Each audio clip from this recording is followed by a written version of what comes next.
players come and go. Ready, 1, 2, 3.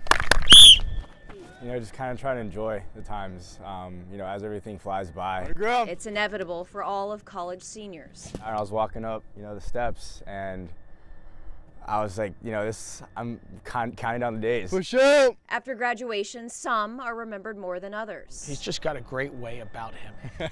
And then there's the kind a program never forgets. When you look at Zach, you're looking at a captain, you know, as voted by his teammates. Senior long stick midfielder and captain Zach Davliakos is that for Charlie Toomey at Loyola, a player 4 years ago who wasn't a top priority on Toomey's recruiting trail. Zach was one of those guys that you kind of call an email bomber. He sent a lot of emails to Loyola. I'm sure he sent them to a lot of places. And, you know, we really just kind of kept him on the back burner and needed to watch his development. Until he watched him play.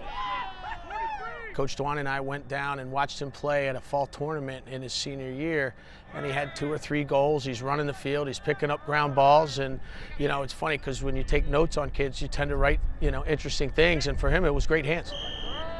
A scholarship offered on the spot because of how he played. So well, Toomey didn't even notice. Nope, not until I shook his hand after he committed to coming to Loyola. And then I said, oh my geez, what have I done? Teammates come and go. Let's go line it up! Zach is the kind of guy that you want to be around. Good one. It's inevitable on any roster. And he's someone you want to go out on the field every weekend and be next to and play with. Some become more than teammates. I actually live with Zach, and I've been close friends with him for my entire time here. And then there are those who are unforgettable from the first encounter. I remember looking down and seeing his hand and like taking a double take and being like, what?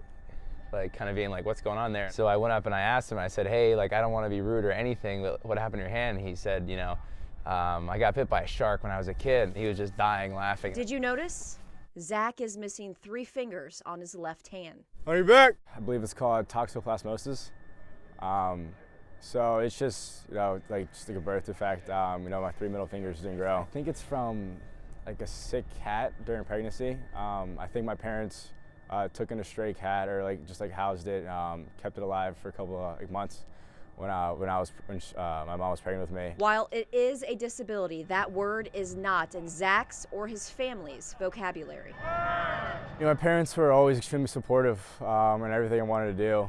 I guess they've always, you know, had my back. Zach also uses his sense of humor. You are going to feel my wrath. For example, if I'm having like a bad stick work day or like I drop a couple of things, you know, I'll go up to Coach Dwan and be like, sorry, Coach. I mean, like if I had like 10 fingers, like obviously I'd be like catching these. To go along with his sense of humor, Zach also uses the mindset it could always be worse. And for Zach, it almost was. Doctors weren't just talking about his left hand, they were also talking about vision in his left eye. So I have a scar behind my left eye that I think if it's like a centimeter to the right, I would have been blind in my left eye. You know, every time I go to the doctor's office, you know, you need contacts and they always talk about it. And they're like, yeah, you know, this is pretty incredible. You know, you got lucky there. Zach's story is a constant reality check for the Greyhounds. You can be a guy that maybe plays with a, you know, a disability, if you will, and really compete at a high level, and it's been fun to watch. So it's kind of that constant reminder that he's pushing me and he's pushing the team because we know he has it worse off than we do, and yet he's still giving more of an effort and pushing us. So as a team, that's just been great for us this season. Do you think you're an inspiration? Yeah, I definitely hope so. I guess for me, I'd have to say if I had to mention out for someone else, it would be the cliche saying of anything's possible. Obviously, I had a dream of playing Division I, and I had the opportunity of doing that and completed that dream. You know, as the coming stages come to the end. And here we go, dogs on 3, 1, 2, 3.